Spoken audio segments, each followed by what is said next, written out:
On a frigid morning in March 1952, demolition workers breaking ground on the old Ashmore property in Hollowmere, New York, discovered something that would haunt the small town for decades.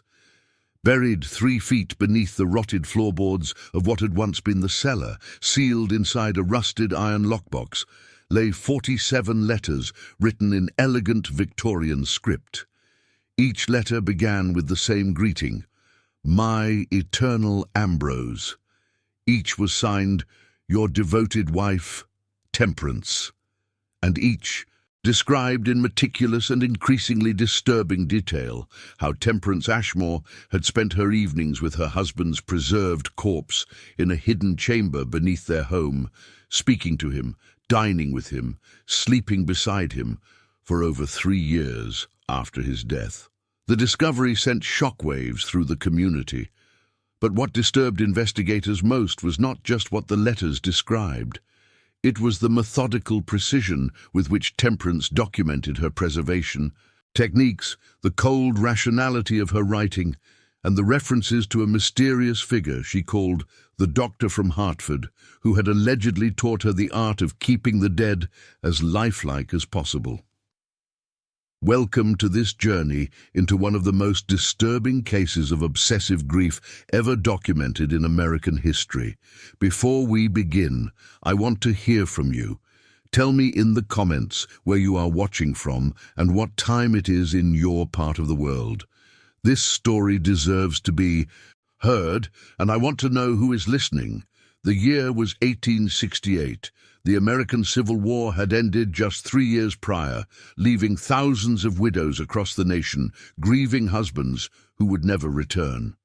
In the remote hamlet of Hollowmere, nestled in the Adirondack foothills of upstate New York, one such widow would take her grief to unfathomable extremes. Her name was Temperance Ashmore, and the letters she left behind would reveal a darkness that even the war's horrors could not compare.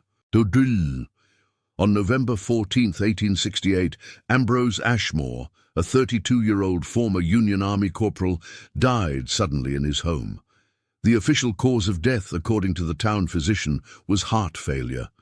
He was buried 3 days later in the small cemetery adjacent to St. Bartholomew's Church, with full military honors and attended by nearly every resident of Hollowmere. His widow, Temperance, dressed entirely in black, stood silently at the graveside, her face hidden behind a heavy veil, and spoke to no one. What no one knew then was that Ambrose Ashmore's body would not remain in that grave for long. Within 2 weeks of the funeral, neighbors began to notice that Temperance had completely withdrawn from society. She no longer attended church services. She refused visitors. The windows of the Ashmore farmhouse, once warm with candlelight, remained dark.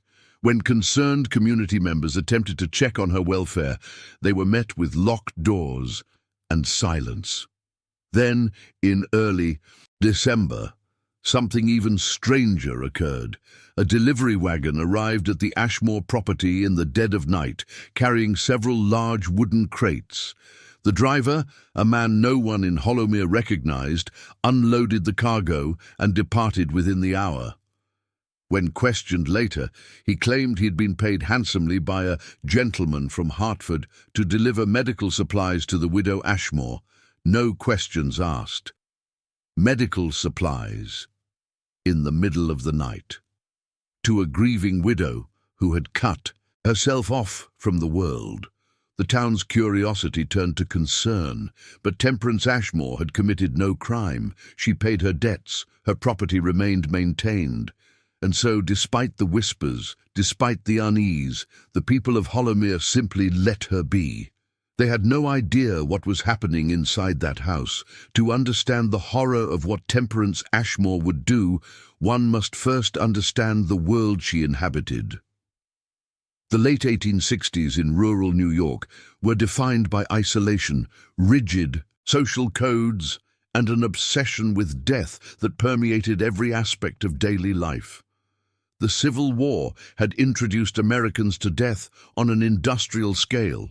Over 620,000 soldiers perished, and countless families never received their loved ones' bodies for proper burial.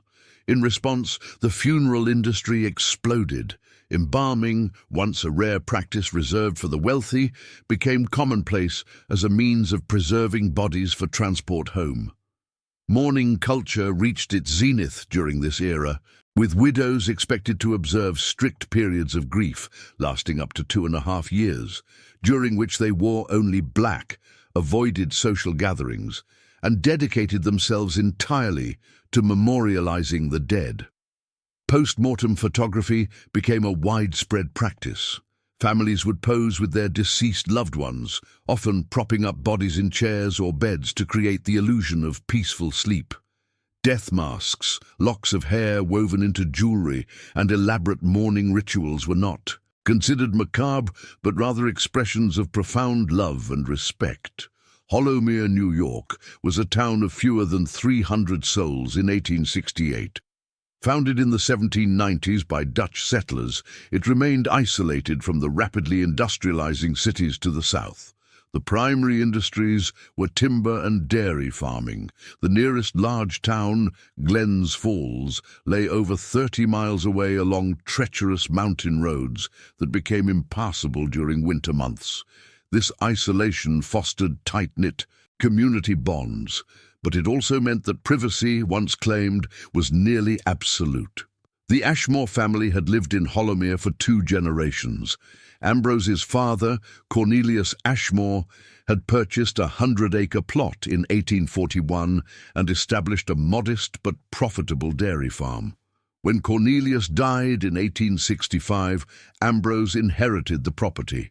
He had returned from the war that same year, bearing visible scars and a haunted demeanor that neighbors attributed to the trauma of combat.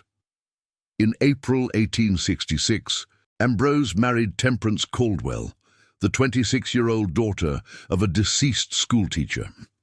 Temperance was known in the community as an intelligent but peculiar woman. She had received an unusually thorough education for a woman of her station, having been taught Latin, literature, and natural sciences by her father.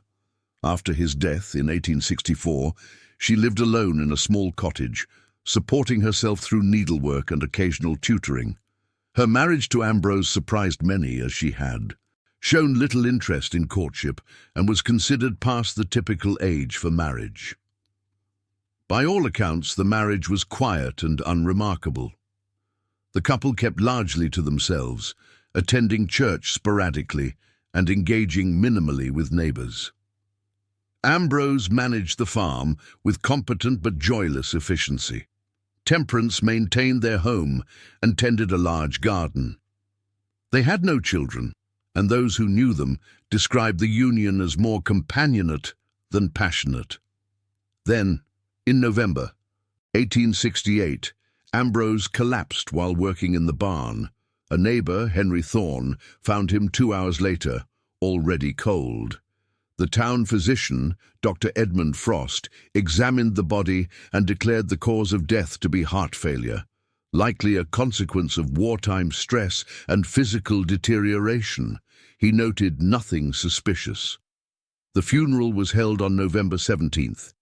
Reverend Josiah Wycliffe delivered a somber eulogy, praising Ambrose's service to his country and his dedication to the land. The coffin was sealed and lowered into the frozen ground of St. Bartholomew's Cemetery. Temperance stood motionless throughout the ceremony, her face obscured by a thick mourning veil, and spoke not a single word.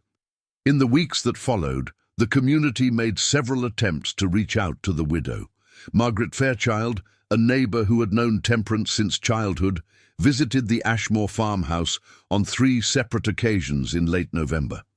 Each time, she found the doors locked and received no response to her knocking.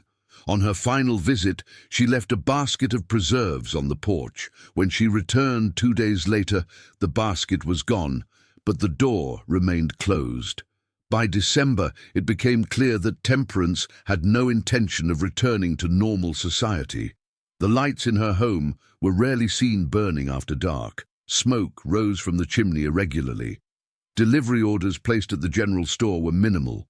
Candles, lamp oil, salt, lye, and strange quantities of formaldehyde.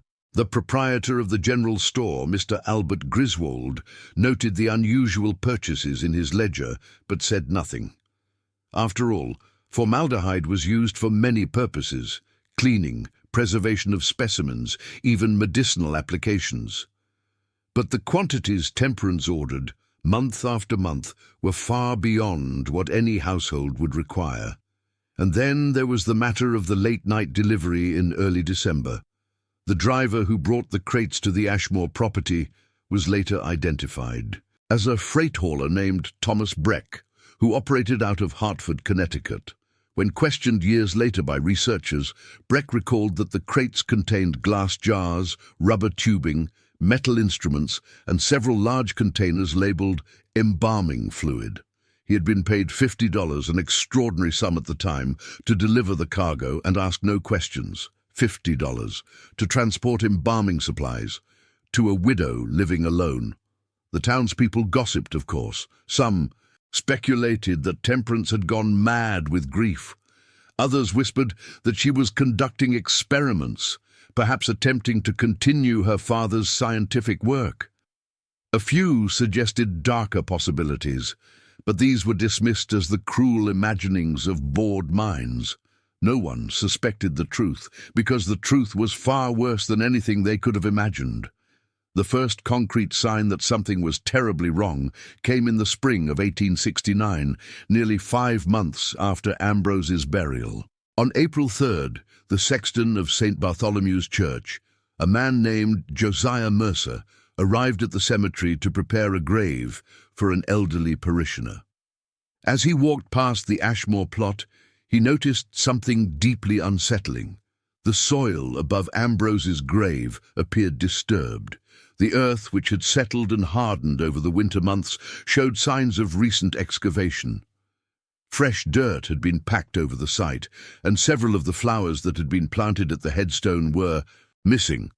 Mercer immediately reported his observations to Reverend Wycliffe, who inspected the grave himself.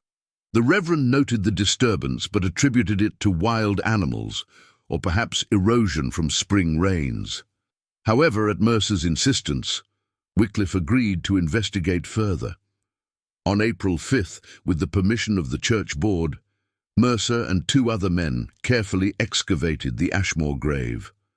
What they found defied explanation. The coffin was empty, not simply empty, but cleanly, deliberately emptied. The lid had been removed with careful precision, the screws neatly unscrewed rather than pried. The interior lining remained intact. But Ambrose Ashmore's body was gone, along with the clothing in which he had been buried. The discovery sent shockwaves through Hollowmere. Grave robbing was not unheard of in the 1860s. Medical schools often paid handsomely for cadavers, and resurrection men plied a grim trade in urban areas.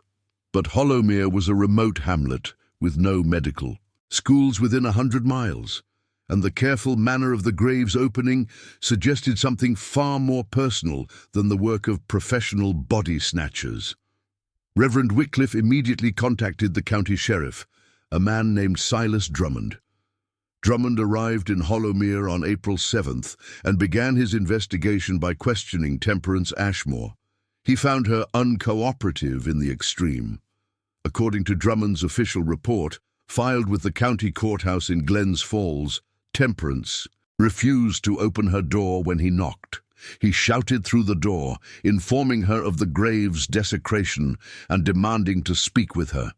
Her response, delivered through the closed door in a calm, steady voice, was simply, "I know nothing of such matters, Sheriff. My husband rests in peace. I suggest you leave my property." When Drummond threatened to force entry, Temperance reminded him that she was a widow in mourning and had broken no laws. Unless he had evidence of wrongdoing, she said he had no legal authority to enter her home.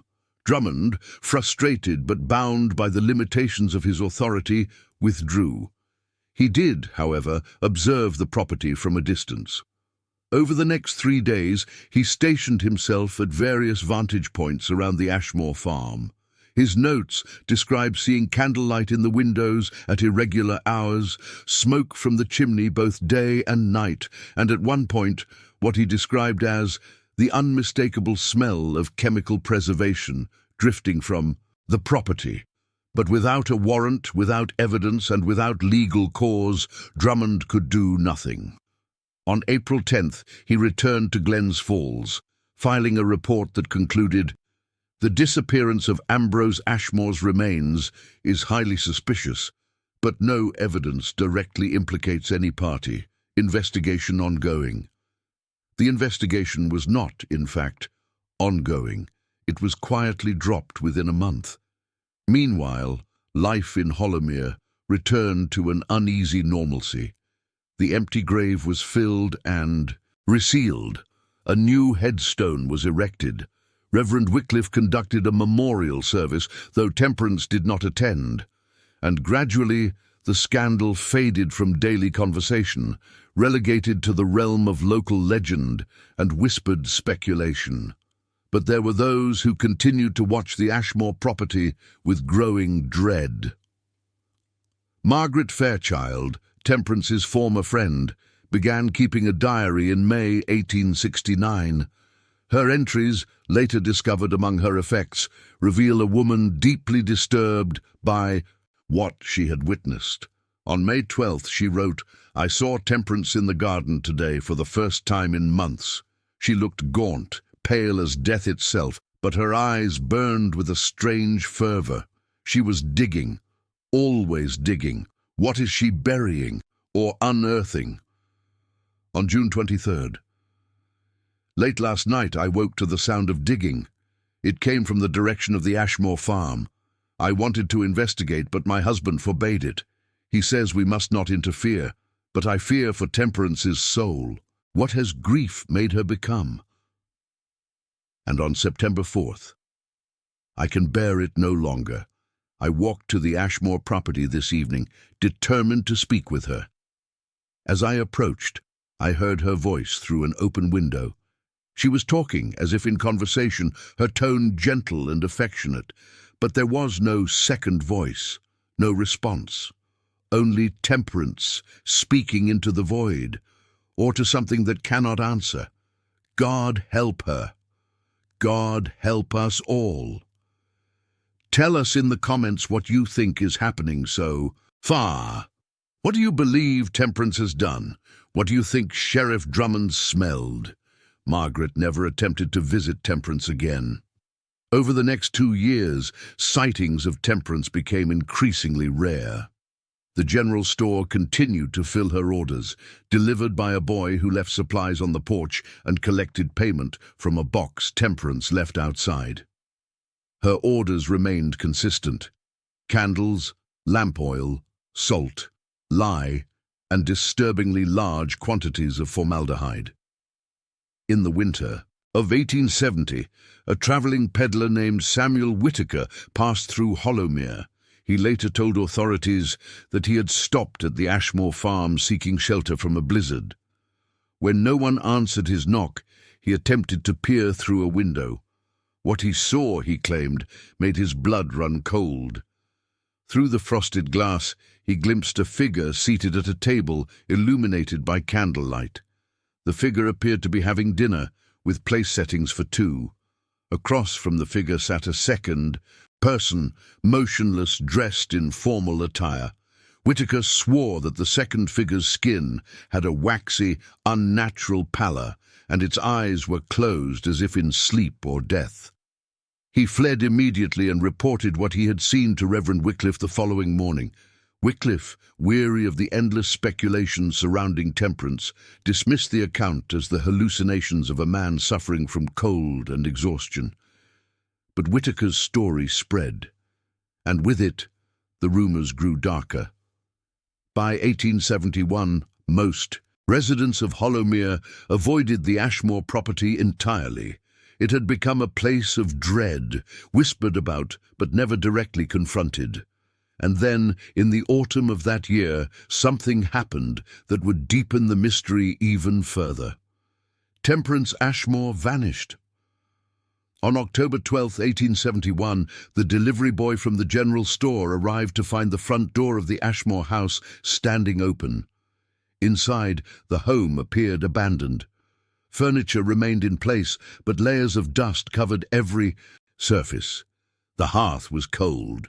No food was left in the kitchen, and most disturbingly there were signs of hurried departure, drawers pulled open, clothes scattered, and in the parlour a chair overturned as if someone had left in great haste.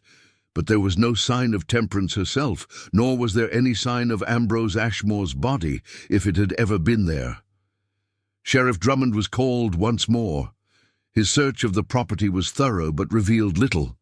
He noted the chemical smell that still lingered in the air, strongest in the cellar.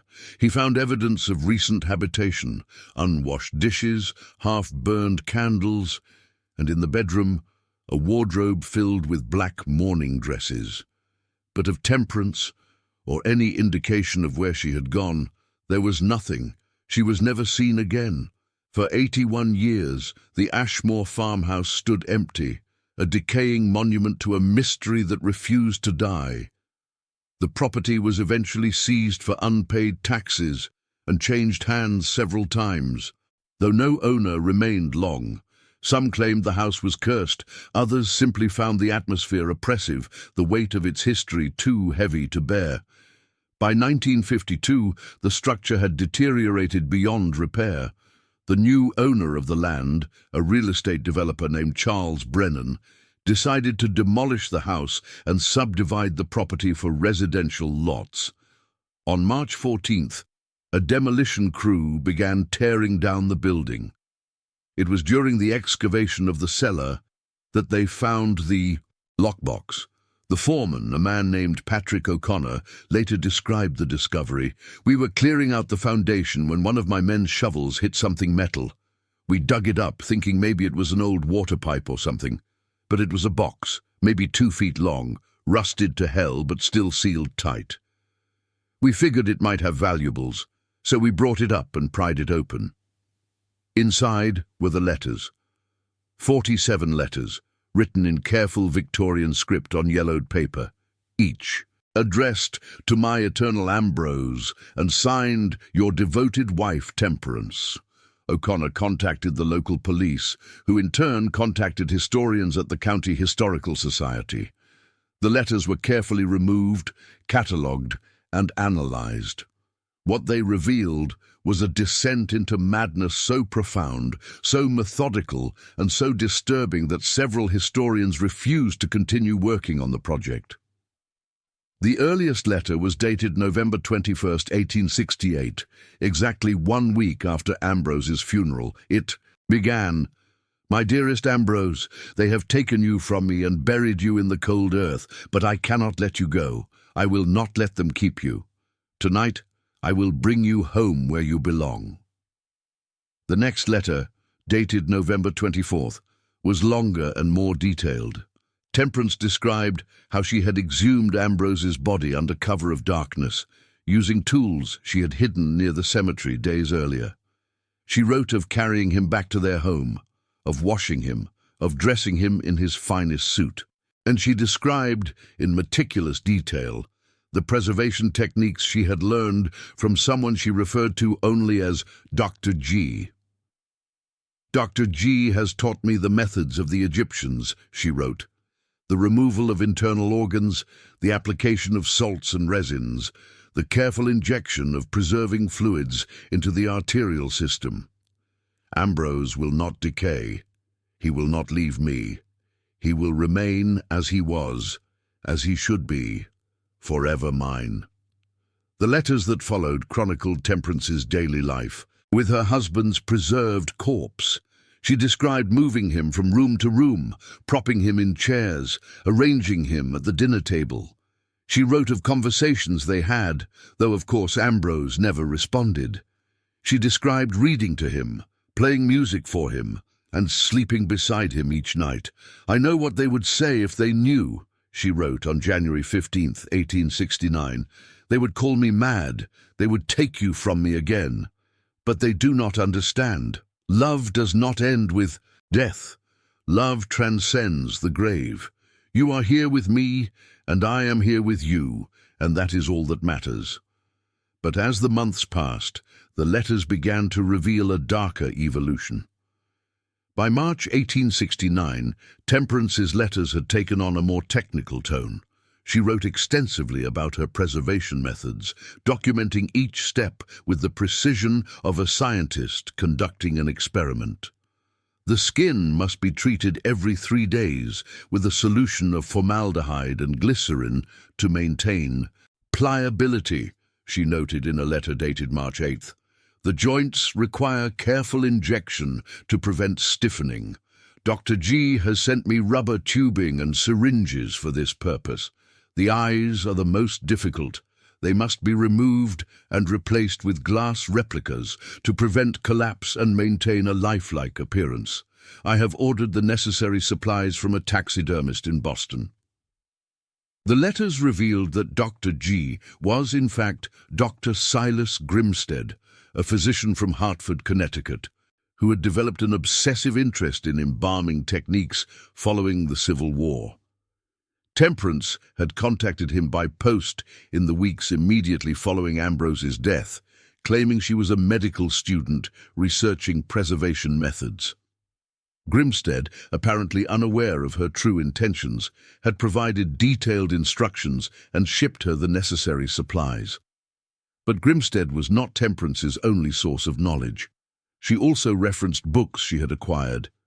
Gray's Anatomy, The Art and Science of Embalming, and a particularly disturbing text she called Duplessis on the Preservation of Cadaveric Beauty. As spring turned to summer in 1869, Temperance's letters revealed an increasing fixation on maintaining Ambrose's appearance. She wrote of applying cosmetics to his face, of styling his hair, of dressing him in different outfits for different occasions. She described posing him in various positions throughout the house, creating tableau of domestic normalcy. Today I placed Ambrose in the parlor by the window, she wrote on June 3, 1869. The afternoon sun falls upon his face, and he looks almost alive, almost as if he might speak to me. I sat beside him for hours, holding his hand, telling him about the garden, about the weather, about how much I miss his voice, and in the silence I heard him, not with my ears, but with my heart. He told me he was content. He told me he would never leave me. He told me this is how it should be. The letters also revealed that Temperance had created a special chamber in the cellar for preservation work. She described installing heavy curtains to block light, building tables and shelving for her supplies, and creating a ventilation system to dissipate the chemical fumes. This chamber, she wrote, was where she performed the regular maintenance required to keep Ambrose's body from deteriorating. Every week, I must inject the preserving fluids, she noted clinically. The process takes several hours.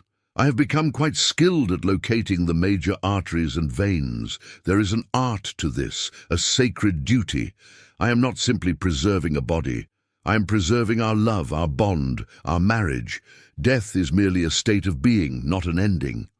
But perhaps most disturbing were the letters in which Temperance described her emotional and physical relationship with Ambrose's corpse.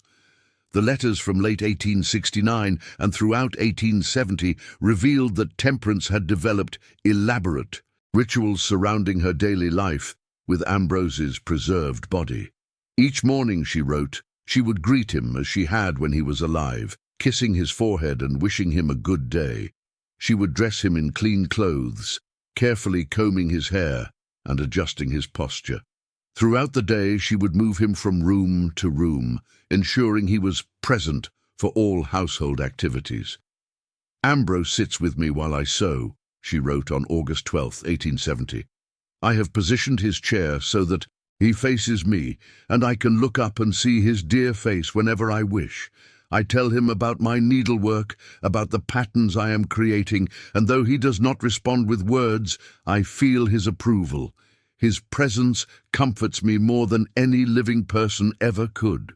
But the rituals extended beyond simple daily companionship. Temperance described conducting mock dinner parties, setting the table with fine china and preparing elaborate meals, though only she ate. She wrote of dancing with Ambrose, in the parlour, propping his body upright and waltzing slowly to music from her childhood. And most disturbingly, she described sharing their marital bed with his corpse each night. "I lie beside him as I always have," she wrote matter-of-factly. "His body is cool to the touch, but that does not diminish my love. I speak to him in the darkness, and he listens. I rest my head upon his chest, though it no longer rises and falls with breath. This is our marriage, preserved in perfection, untouched by time or change." The psychological deterioration evident in these letters cannot be overstated. Temperance clearly understood, on some level, that Ambrose was dead. She acknowledged his lack of response, his physical coldness, the absence of life. Yet she simultaneously maintained an elaborate delusion in which he remained present, aware, and reciprocating her affection. Historians who analyzed the letters noted several possible explanations for Temperance's behavior. Some argued she suffered from a severe grief-induced psychotic break, unable to accept her husband's death. Others suggested she may have had an underlying mental illness that the trauma of widowhood triggered. A few proposed that her actions represented an extreme manifestation of Victorian mourning culture, taken to its most pathological conclusion. But there was another theory, darker and more unsettling.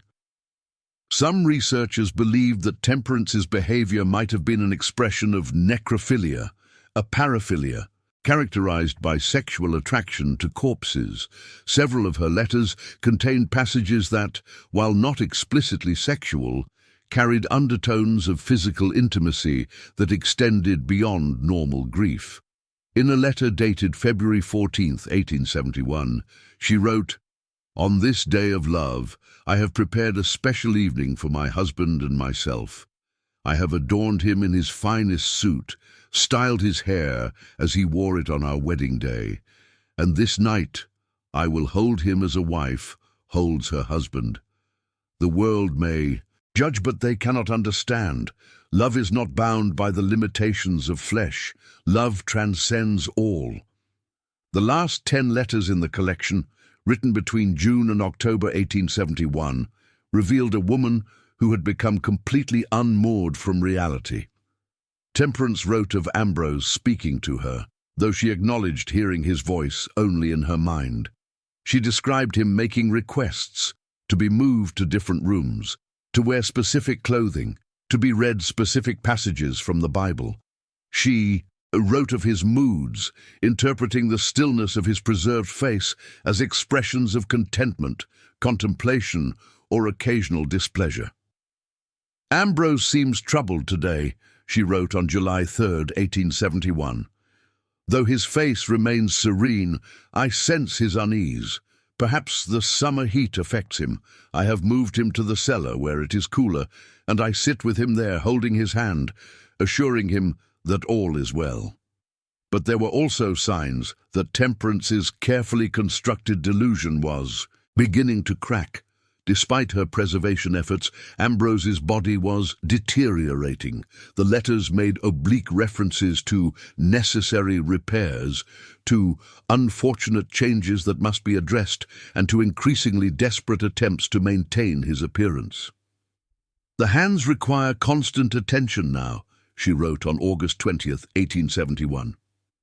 "The skin has begun to slip despite my best efforts. I have wrapped them in linen soaked in preserving solution. Dr. G has stopped responding to my letters. I fear he has discovered the true nature of my work and judges me for it, but I will not be deterred. I have learned enough to continue on my own." The final letter, dated October 10, 1871, was different from all the others. It was short, frantic, and suggested that something catastrophic had occurred. "They are coming," Temperance wrote in handwriting far more chaotic than her usual precise script. "Margaret has betrayed me. She has told them what she suspects. I hear voices in the night, Footsteps around the property. They will try to take you from me again, my love. But I will not allow it. I cannot allow it. If we cannot be together here, then we will be together elsewhere. Wait for me, Ambrose. I am coming. The letter ended there. No signature. No further explanation. 2 days later, Temperance Ashmore disappeared and the farmhouse was found abandoned. The discovery of the letters in 1952 reignited interest in the Ashmore case, but it also raised more questions than it answered. If Temperance had indeed kept Ambrose's body in the house for nearly 3 years, where was it when she vanished? Had she hidden it elsewhere, taken it with her, or destroyed it in some final, desperate act? Historians and amateur investigators spent decades trying to unravel the mystery. Several significant discoveries emerged, though none provided definitive answers. In 1967, a graduate student named Eleanor Marsh, conducting research on Victorian mourning practices, travelled to Hollowmere and interviewed several elderly residents who had been children in the 1870s. One woman, Clara Brennan, no relation to the developer who demolished the house, recalled a story her grandmother had told her. Grandmother said that in the fall of 1871, she saw smoke rising from the Ashmore property, thick black smoke that went on for 2 days and 2 nights. She said the whole town smelled of burning, a terrible smell like burning meat and chemicals. People were frightened, but no one dared go near, and when the smoke finally cleared, Temperance was gone. If Clara's grandmother's account was accurate, it suggested a grim possibility that Temperance had cremated Ambrose's body, perhaps in a final act of desperation to prevent its discovery. In 1975, another piece of the puzzle emerged. A researcher digging through archives in Hartford, Connecticut, located correspondence between Dr. Silas Grimstead and a colleague in Boston. In a letter dated September 1871, Grimstead wrote, "I have made a grave error. A woman who represented herself as a medical student seeking knowledge of preservation techniques has, I fear, used my instructions for unspeakable purposes. I have recently learned through inquiries that she is a widow suspected of exhuming her husband's body. I provided her with detailed information on embalming and preservation, never suspecting such abuse of medical knowledge. I am racked with guilt and have destroyed all correspondence with her. I pray she has not succeeded in her macabre endeavour, but I fear the worst." Grimstead never reported his suspicions to authorities. He died in 1879, taking whatever additional knowledge he had to his grave. Perhaps the most intriguing discovery came in 1983, when a hiker, exploring a remote section of the Adirondacks, stumbled upon the ruins of a small cabin, approximately 15 miles from Hollowmere. Inside the collapsed structure, he found a rusted metal trunk containing women's clothing from the 1870s, a Bible with the name Temperance Ashmore inscribed on the front page, and a small leather journal. The journal contained only 3 entries, all written in Temperance's distinctive handwriting. The first, undated, read, "I have brought him to a place of safety, where no one can disturb us. Here, in the wilderness, we will finally have the peace we were denied." The second entry, apparently written some weeks later, "I can no longer maintain him as I once did. The preservation is failing.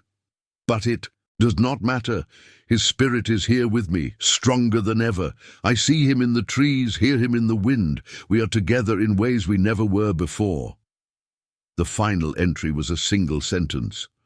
"I am ready now to join him fully."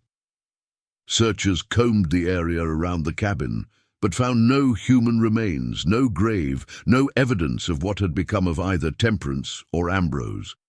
The journal and its contents were donated to the New York State Historical Society, where they remain on display today. In 1991, the Ashmore farmhouse property, by then subdivided into residential lots, was the site of one final discovery. A homeowner digging a foundation for a garden shed unearthed a glass jar buried approximately 4 feet below the surface. Inside the jar, preserved in formaldehyde, was a human heart. Forensic analysis determined the heart was male, approximately 30 to 35 years old at time of death, and had been preserved sometime in the mid to late 19th century. DNA testing was inconclusive, but circumstantial evidence strongly suggested it had belonged to Ambrose Ashmore. The discovery sparked renewed media interest and several documentary films. The preserved heart was eventually given a burial at St. Bartholomew's Cemetery, in a plot adjacent to the empty grave where Ambrose had been interred in 1868. To this day, visitors to Hollowmere report strange occurrences near the former Ashmore property. Residents claim to hear digging sounds on quiet nights, to smell chemical odors with no apparent source, and to occasionally glimpse a figure in black moving through the trees. The case of Temperance Ashmore and the widow preservation letters remains one of the most disturbing examples of grief-induced delusion in American history. But the question persists. What really happened? 3 primary theories have emerged among researchers and historians.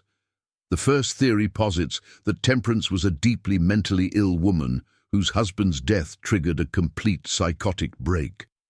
In this interpretation, she did indeed exhume Ambrose's body, preserve it through rudimentary embalming, and live with it for nearly 3 years. When discovery became imminent, she either cremated the body or took it with her to the remote cabin in the wilderness, where she likely died by suicide or exposure, hoping to join her husband in death. This theory is supported by the letters, the testimony of witnesses who reported chemical smells and disturbing sightings, and the discovery of the preserved heart. The second theory suggests that the entire story may be an elaborate fabrication. Some skeptics argue that Temperance never exhumed the body at all, but instead suffered from elaborate delusions in which she imagined doing so. In this interpretation, the letters represent the fantasies of a grieving mind, not a record of actual events. The body may have remained in its grave all along, possibly robbed by actual grave robbers months or years after the original disturbance. The preserved heart, they argue, could have been a medical specimen unrelated to the case. This theory is less popular, but cannot be entirely dismissed. The third and darkest theory suggests that Temperance's actions may have been motivated not solely by grief, but by a necrophilic compulsion that existed prior to Ambrose's death. Some researchers have speculated that Ambrose's sudden death from heart failure was not natural at all, but rather the result of poisoning. In this interpretation, Temperance deliberately killed her husband to possess him completely, free from the complications of his will and personality. The preservation, the rituals, the physical intimacy described in the letters, all represented the fulfillment of desires she could not express while he lived. This theory is the most disturbing and remains highly controversial, supported by little direct evidence, but circumstantially plausible given the extremity of her documented behavior. What is certain is this: Temperance Ashmore vanished in October 1871 and was never seen again. Ambrose Ashmore's body disappeared from its grave and was never recovered, save for a single preserved organ buried decades later. And the letters remain, 47 documents that provide an unflinching window into a mind consumed by obsession, delusion, and a love that refused to recognize the boundaries between life and death. The people of Hollowmere rarely speak of the case today. The old Ashmore property has been completely developed, and modern homes now stand where that cursed farmhouse once loomed. But those who know the history avoid the area after dark. They claim the land remembers. They say that on cold autumn nights, when the wind blows through the trees, you can still smell chemicals on the air. They say you can still hear a woman's voice, soft and loving, speaking to someone who cannot answer. And they say that if you listen closely enough, in the deepest hours of the night, you might hear the sound of digging. To this day, no one knows the full truth of what Temperance Ashmore did, or why, or what became of her and the husband she refused to let go. The mystery endures, as dark and impenetrable as the grave itself. If you've made it this far, thank you for listening to this journey into one of history's most disturbing cases. I want to hear your thoughts. Which theory do you believe? Do you think Temperance was driven by grief, by madness, or by something darker? Leave your thoughts in the comments below. And if you enjoyed this deep dive into the shadows of history, make sure to subscribe and hit that notification bell. There are more untold stories waiting in the darkness, and our haunted community is growing. Until next time, stay curious, stay skeptical, and remember, the past is never as buried as we think.